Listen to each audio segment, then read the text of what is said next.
రాజధాని ప్రాంతంలోని నీరుకుండ వద్ద ప్రపంచంలోనే అతి ఎత్తైన స్వర్గీయ ఎన్టీ రామారావు విగ్రహ నిర్మాణానికి 1750 కోట్ల రూపాయల ప్రజాధనం వినియోగించడాన్ని ప్రభుత్వ మెడికల్ కళాశాలల పరిరక్షణ కమిటీ తప్పుబట్టింది.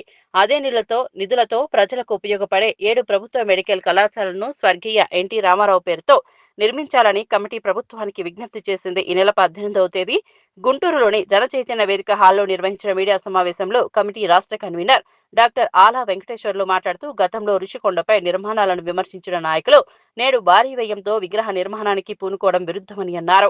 ప్రస్తుతం నిర్మాణంలో ఉన్న 7 మెడికల్ కళాశాలలను పూర్తి చేస్తే అదే ఎన్టీఆర్ కు ఘన నివాళి అవుతుందని చెప్పారు. మీడియా మిత్రులకు నమస్కారం. ఈరోజు స్వర్గీయ ఎన్టీఆర్ 30వ వర్ధంతి జరుపుకుంటున్నాం.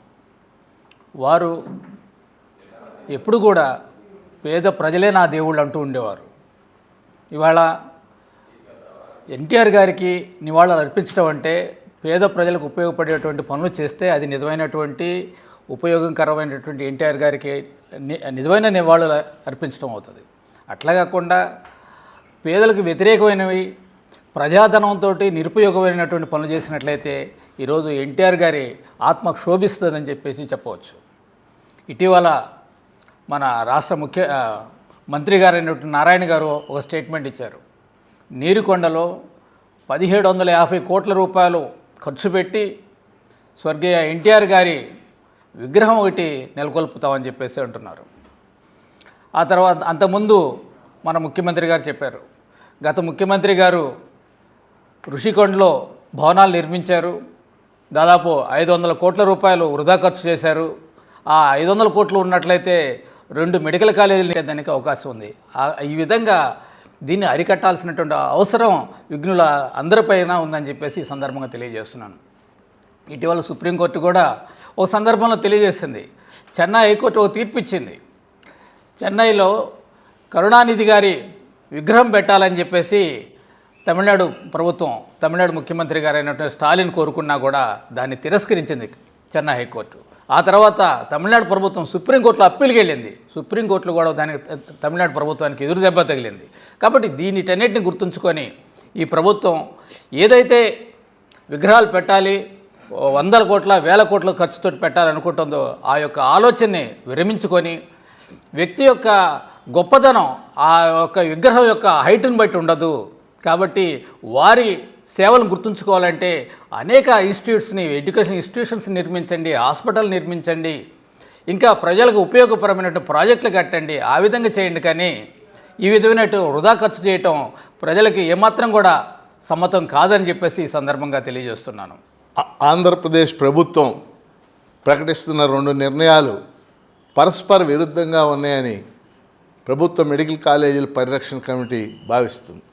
ఒక నిర్ణయం 10 మెడికల్ కాలేజీలకి కేవలం 5,000 కోట్లు ఖర్చు చేయాలి. 5,000 కోట్లు మా దగ్గర లేవు, మేము పీపీపీ పద్ధతిలోకి వెళ్తున్నామని ఒక పక్క ప్రకటిస్తూ ఉన్నారు. రెండో నిర్ణయం ఇటీవల మంత్రి నారాయణ గారు ప్రకటించారు. నీరుకొండ గ్రామం వద్ద 1750 కోట్లతో ఎన్టీ రామారావు విగ్రహాన్ని నిర్మిస్తామని చెప్పేసి. మేమేమంటామంటే ఎన్టీ రామారావు గొప్ప వ్యక్తి, అందరం గౌరవించేటటువంటి వ్యక్తి. వాస్తవంగా ఎన్టీ రామారావు గారు తొలిసారి ముఖ్యమంత్రిగా ఉన్నప్పుడు సిద్ధార్థ మెడికల్ కాలేజీ ప్రైవేట్ కాలేజీని ఆయన ప్రభుత్వ రంగంలోకి ఆ యాజమాన్యాన్ని ఒప్పించి తీసుకుని ఈరోజు అది సిద్ధార్థ మెడికల్ కాలేజీ ప్రభుత్వ రంగంలో ఉంది, మీకు తెలిసిన విషయం. అదే అక్కడే ఎన్టీఆర్ హెల్త్ యూనివర్సిటీ కూడా వచ్చింది. అటువంటి భావాలు కలిగినటువంటి వ్యక్తి ఎన్టీ రామారావు. కాబట్టి ఎన్టీ రామారావుని గౌరవించడం అంటే పేద ప్రజల్ని, నిరుపేదల్ని గౌరవించాలి. నిరుపేదల కోసం ఏర్పాటు చేస్తున్నటువంటి ప్రభుత్వం మెడికల్ కాలేజీలని పీపీపీకి అప్పచెప్పి ఈ విధంగా విగ్రహాలకి ఇంత ఖర్చు చేయటం సమంజసం కాదని మేము భావిస్తూ ఉన్నాం. అందువలన ప్రభుత్వం నిర్ణయాన్ని పునరాలోచించుకోవాలి. పీపీపీ పద్ధతిలో ప్రభుత్వ మెడికల్ కాలేజీలని ఆ విధానాన్ని విరమించుకుని ప్రభుత్వమే ఈ 10 మెడికల్ కాలేజీలు కూడా పూర్తి చేయాలని చెప్పేసి మేము డిమాండ్ చేస్తాం. ప్రజాధనాన్ని, ప్రభుత్వ సొమ్ముని దాదాపు 1750 కోట్ల రూపాయలు ఒక విగ్రహం ఈ రాష్ట్రంలో నీరుకొండ పైన ఆ కొండపైన తీసుకురావడానికి ఖర్చు పెట్టారని రాష్ట్ర ప్రభుత్వం భావిస్తూ ఉంది. ఇదే 1750 కోట్ల రూపాయలు మెడికల్ కళాశాలకి కేటాయిస్తే మిత్రులు డాక్టర్ ఆలా వెంకటేశ్వర గారు చెప్పినట్టుగా 7 మెడికల్ కళాశాలలు పూర్తవుతాయి.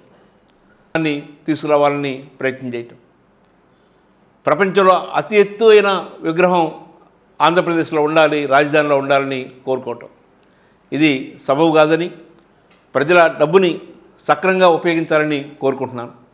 స్వర్గీయ ఎన్టీ రామారావు గారు వారి అధికారంలో రాగానే పేదలను దృష్టిలో పెట్టుకొని ₹2 కిలో బియ్య పథకాన్ని తీసుకొచ్చి ఆ పథకం ఈరోజు కూడా అమలవుతుంది. చాలామంది పేదలు స్వర్గీయ ఎన్టీ రామారావు గారిని వాళ్ళ హృదయాల్లో నింపుకొని ఉన్నారు. అలాంటి మంచి పనులు ప్రజలకు ఉపయోగపడేవి, ముఖ్యంగా పేద ప్రజలకు ఉపయోగపడే పనులు చేయటం ద్వారా అది స్వర్గీయ ఎన్టీ రామారావు పేరుతో చేయటం వలన వారు మరింత ప్రజల మనసుల్లో హృదయాల్లో ఉంటారని, అదే వారికి నిజమైన నివాళని భావిస్తున్నాను.